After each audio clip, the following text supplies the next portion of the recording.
মাঠে মাঠে বীজ বনে পাকা ধান কাটে।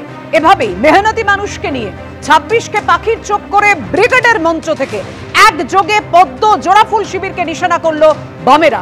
দুই সরকারকে উৎখাতের ডাক, গলি থেকে রাজপথ পৌঁছলো ব্রিগেডে। শহর দেখলো লালে লাল, কিন্তু ভোট বাক্সে তার প্রতিফলন হবে কিনা সেটা তো সময় বলবে। ধুলিয়ানের জাফরাবাদে বাবা ছেলেকে নৃশংস হত্যাকাণ্ডে চোপড়া থেকে গ্রেফতার আরো এক। বিভেদের রাজনীতি করে অশান্তি ছড়াচ্ছে বিজেপি আরএসএস। রাজ্যবাসীকে খোলা চিঠি মমতার। ভোট ব্যাংকের জন্যই বিষ ও ঘৃণা ছড়াচ্ছেন মুখ্যমন্ত্রী, নিশানা শুভেন্দু অধিকারী। আলোচনায় আসবো, স্টুডিওতে অতিথিরা রয়েছেন, কিন্তু তার আগে 26-এর আগে বামেদের ব্রিগেড কেন্দ্র ও রাজ্যকে একযোগে আক্রমণ শানিয়েছেন মোহাম্মদ সেলিম সহ অন্যান্য নেতারা। কেন্দ্র রাজ্যে চোর ডাকাতের সরকার চলছে, এভাবেই নিশানা করেছেন মোহাম্মদ সেলিম। একেবারে ব্রিগেডের মঞ্চ থেকে উৎখাত করতে বুথে বুথে লড়াইয়ের হুঙ্কার দিয়েছেন বামেরা।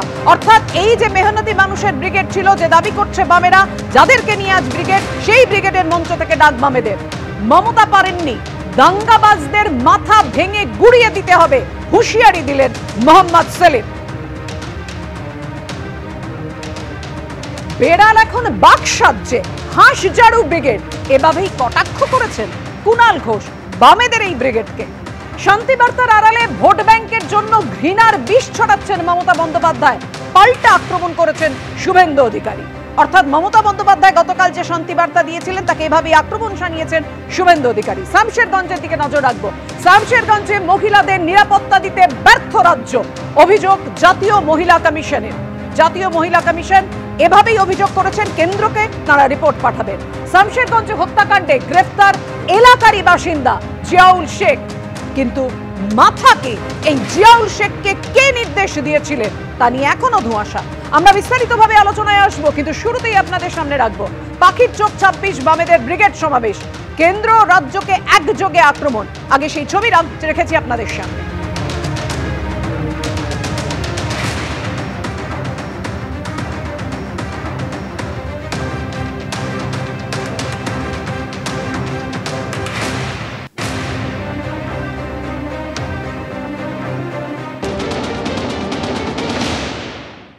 বিজেপি আর তৃণমূল এই খেটে খাওয়া মানুষের ঐক্যকে ফাটল ধরাচ্ছে।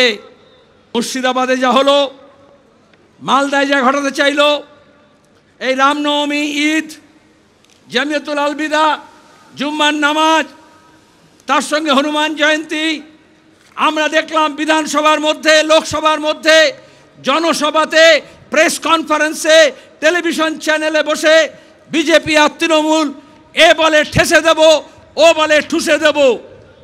বিজেপি টিএমসিকে ঠুসে দিচ্ছে না, টিএমসি বিজেপিকে ঠুসে দিচ্ছে না, মেহনতি মানুষের ঐক্যকে ভাঙার জন্য চেষ্টা করছে। বিজেপি আর তৃণমূলের যে নেতারা একে অপরকে বিরুদ্ধে প্রতিদিন গালাগাল দিচ্ছে, প্রতিদিন নাটক করছে, আসলে ওদের স্ক্রিপ্টটা একজনই লিখে দিয়েছে, তার নাম হচ্ছে আরএসএস এর মোহন ভাগবত। কদিন আগে এসছিলেন এই রাজ্যে, 2026-এর নির্বাচন, তার আগে বিজেপিকে কি করতে হবে, তৃণমূলকে কি করতে হবে বলে গিয়েছেন।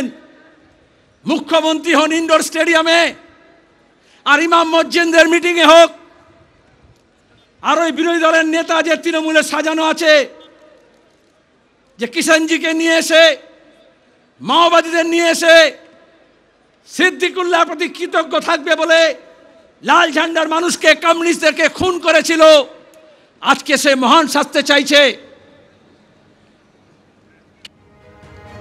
অর্থাৎ আজকে যে বামেদের ব্রিগেড ছিল, যেখানে কৃষকরা ছিলেন, যেখানে শ্রমিকরা ছিলেন, যেখানে মেহনতি মানুষরা ছিলেন, যেখানে বস্তিবাসীর উন্নয়নের নেতারা ছিলেন, একেবারে সবাইকে সঙ্গে নিয়ে আজকে এই বামেদের ব্রিগেড। আমি এখানেই ভাস্করদার কাছে আসবো। ভাস্করদা, আপনারা বরাবরই বলেন যে দূরবীন দিয়ে খুঁজতে হয় এই রাজ্যে সিপিএম আছে কিনা, সিপিএম শূন্য। একেবারে ঠিক এই জায়গাতেই আজকে মোহাম্মদ সেলিম বলতে উঠে শুরুতেই বললেন যে যারা দূরবীন দিয়ে লাল ঝান্ডা দেখতে পাচ্ছিল না, তাদের বুকে কাঁপন ধরিয়ে দিল এই ব্রিগেড। হ্যাঁ, ওনার কথার কোনো মানেই হয় না। আপনি বলুন যে প্রথম ব্রিগেড বলতে হচ্ছে যেটা শ্রমজীবী মানুষের, মেহনতি মানুষের ব্রিগেড। বামেদের ব্রিগেড মানে উচ্চবিত্তদের ব্রিগেড ছিল, তার মানে এতদিন বামেদের ব্রিগেড উচ্চ মধ্যবিত্তদের ছিল, বামেদের ব্রিগেড উচ্চ বর্ণের নেতৃত্বদের ছিল। তাহলে বামেদের ব্রিগেড কৃষক, শ্রমিক, ক্ষেত মজুর, বস্তিদের এই এদের ছিল, সেটাকে বিজ্ঞাপিত করতে হচ্ছে। এবং এখানে 22 লাখের গাড়ি চড়েও কেউ কোনো নেতারা উপস্থিত হয়েছেন, তাহলে এটা কাদের ব্রিগেড, কে ডেকেছে? এবং এই মেহনতি মানুষের ভরসা কেন বামপন্থীদের থেকে সরে গেল সে কথাটা কেউ বললেন না। আপনাদের 34 বছরের শাসনের পরে কেন আজ মেহনতি মানুষ, শ্রমজীবী মানুষ, ক্ষেত মজুর, বস্তির মানুষ তারা আজকে আপনাদের থেকে মুখ ঘুরিয়ে নিয়েছে, মুখ ফিরিয়ে নিয়েছে? এ কথা সমালোচিত হলো না, এ কথা উঠে এলো না কেন? তাহলে এতদিন ধরে উচ্চবিত্ত আর মধ্যবিত্তদের যে দলটা যাদের লালিত পালিত করেছে তারা কেন এই শ্রমজীবী মানুষদের থেকে দূরে সরে গেছে সে কথাটা কিন্তু উঠে এলো না। আপনি বামেদের কোথায় দেখতে পান? আজকে যারা উপস্থিত ছিলেন তারা কি বলতে পারবেন যে তাদেরকে বলা উচিত ছিল? কেউ বলেছিলেন মনে হয় 2-1 নেত্রী আমাদেরকে ব্রিগেড থেকে ফিরে গিয়ে যেন ভোটটা যেন সিপিএমকে দেওয়া হয়। আপনি কি নিশ্চিত যে যারা আজকে ব্রিগেডে এসেছিল তারা ফিরে গিয়ে এই সিপিএম কি তারা ভোট দেবে? ভোট তো দেবে সব বিজেপি। তাহলে বিজেপির ভোটারদের সমাবেশ। এবং আমরা দেখেছি, যারা ছোটবেলা থেকে দেখেছি, যে কোনো ব্রিগেড সমাবেশের আগে এলাকাতে জনগণের মধ্যে সভা করা হতো, পথসভা করা হতো, মানুষের জানানো হতো ব্রিগেড সম্পর্কে। আপনি কোনো জানতে পেরেছেন? আপনাদের সংবাদ মাধ্যম থেকে মানুষ জানতে পারছে যে এদের ব্রিগেড আছে, 4টি গণসংগঠনের ডাকে ব্রিগেড আছে। সুতরাং মানুষের সঙ্গে যোগাযোগও নেই, সিপিএম একেবারে না। আপনি যে কথা বলছেন সে কথা অবশ্যই দেবাশিসদা উত্তর দেবেন, কিন্তু এই জায়গায় আমার আরেকটা কথা আছে। মানে তাহলে কেন তৃণমূলকে বলতে হচ্ছে হাঁসঝাড়ু ব্রিগেড? তাহলে কেন বলতে হচ্ছে যে রামেদের ভোট বামে যায় এবং সেটাই হয়েছে? আমাদের ভোট তো আমাদের জায়গায় আছে, তৃণমূলের ভোট অর্থাৎ তৃণমূলের ভোট তৃণমূলের জায়গায় আছে, বামেদের তো ভোট নেই। তারা বিজেপি এসে বামেদের ভোট দিয়েছে। আমার প্রশ্নটা এখানে, তাহলে বামেদের এত ভয় কেন? আমি আপনার কাছে আসবো, দেবাশিসদার কাছ থেকে উত্তর নেব, কিন্তু তার আগে কিয়া একেবারে এই যে লুট চলছে, চোর ডাকাতের সরকার চলছে, সেইটার স্ক্রিপ্ট লিখে দেওয়া হচ্ছে মোহন ভাগবত। তিনি লিখে দিচ্ছেন একেবারে তৃণমূল এবং বিজেপির স্ক্রিপ্ট। সবার আগে পাপিয়া বলি যে ব্রিগেড আসে ব্রিগেড যায়, বামেরা শূন্য থেকে মহাশূন্যে মিলায়ে যায়। এই কথাটা এই কারণেই বললাম, কারণ এই যে যারা এসেছেন আজকে, বিশেষ করে যারা হিন্দু কমরেড এসছেন, তারাও কিন্তু নিজের ভবিষ্যৎ সুরক্ষিত করতে 26শে ভারতীয় জনতা পার্টিকেই ভোট দেবেন। এবার আপনি জিজ্ঞাসা করবেন কেন বলছি, এই কারণেই বলছি কারণ আজকে আমি দেখলাম না কোথাও আনিস খানের মতন কোথাও পোস্টার, টি শার্ট, প্ল্যাকার্ড কোথাও দেখলাম না হরগোবিন্দ দাস বা চন্দন দাসের জন্য, শুধুমাত্র নামের জন্য। একটা কথা শুনে রাখুন কমরেডরা, এই হরগোবিন্দ দাস বা চন্দন দাস তাদের কিন্তু ভাতের জন্য মারা হয়নি, তারা সিপিএম পার্টি করেছেন বলে তাদের মারা হয়নি, তাদের মারা হয়েছে জাতের কারণে, তারা হিন্দু বলে। আজকে যদি তাদের নাম হরগোবিন্দ দাস না হয়ে যদি অন্য কোনো নাম হতো, তাদের কিন্তু বা কোনো অন্য মুসলিম হতেন, তাদের মারা হতো না। এই সত্য কথাটা না মোহাম্মদ সেলিম না এত তাবড় নেতাদের মুখে আমরা শুনলাম না। মারা গেছে এটা উল্লেখ করতে হবে, যখন আপনি বলবেন তখন এই কথা উল্লেখ করতে হবে যে 3 জনই মারা গেছে, একদম পরিষ্কার। এটা আরেকজন যে মারা গেছে তার কথাও আমরা বলবো, প্রতিটা মানুষ প্রতিটা মৃত্যু দুঃখে, বিশেষ করে হরগোবিন্দ দাস এবং চন্দন দাস তাদের বাড়িতে গিয়ে যেভাবে মারা হয়েছে, এই কথাটা আজকে কেন বলছেন না? আমরা আনিস খানের সময় আমরা ব্যথিত হয়েছিলাম যে একটা তরতাজা যুবক। না আপনি বোধহয় পুরো ব্রিগেডটা শোনেননি, পুরো ব্রিগেডটা শোনেননি।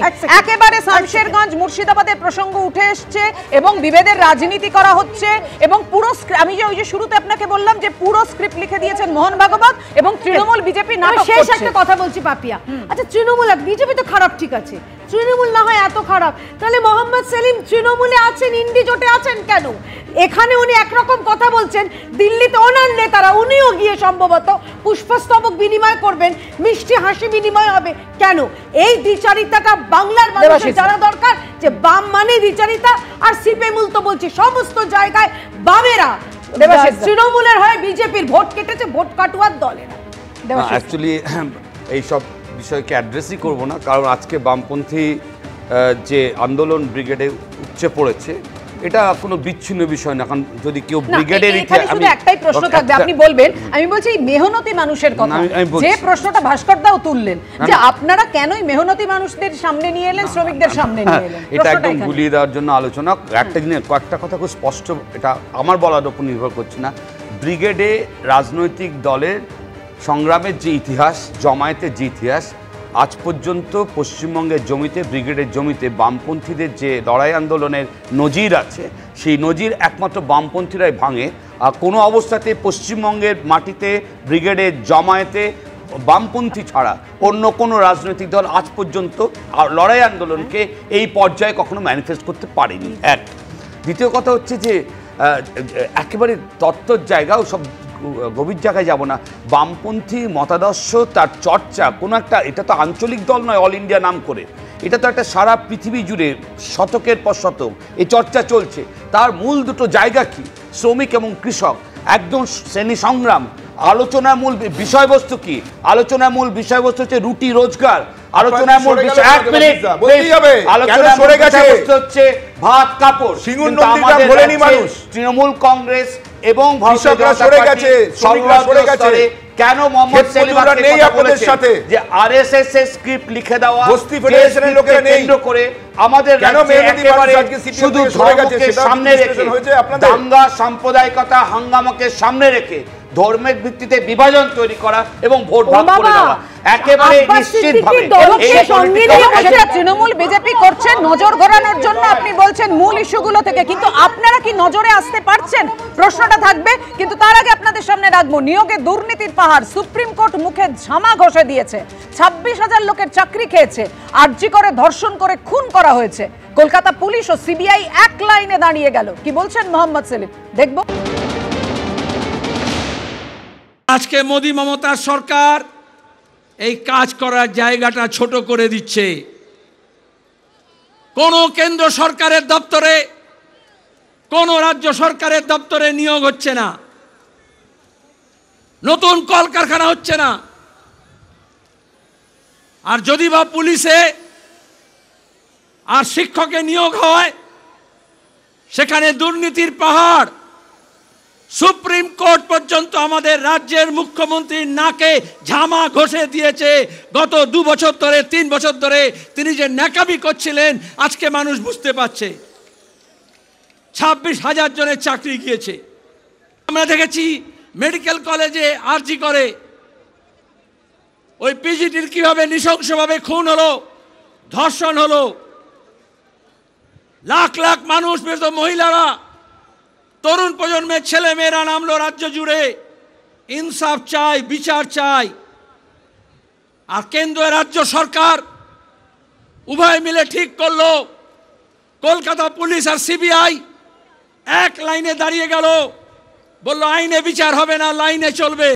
বামেদের ব্রিগেড, সব পথ এসে মিলল সেই ব্রিগেডে। লালে লাল যে ছবি একেবারে ধরা পড়েছে ক্যামেরায়। আমি এখানেই শুভময়দার কাছে আসবো।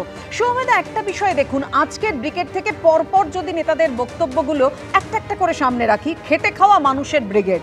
তৃণমূল বিজেপিকে একযোগে উৎখাতের ডাক উঠলো এই ব্রিগেড থেকে। খেলা আমরাও দেখাবো, উইকেট ফেলবো বললেন বন্যা টুডু। মোহাম্মদ সেলিম তার আগে তার বক্তব্যটা আপনার সামনে রাখলাম। আমি বলছি যদি এটা ট্রান্সফরমেশন ধরে নিই, সে আমার মনে পড়ে যাচ্ছে মার্কিন লেখক মার্লিন ফার্গুসনের কথা। তিনি বলেছিলেন transformation is a journey without a final destination. যদি তাই হয় তাহলে এদিনের ব্রিগেডের এই ট্রান্সফরমেশন কি প্রভাব ফেলতে পারবে ভোট বাক্সে, ফাইনাল ডেস্টিনেশনে, মানে 26-এ?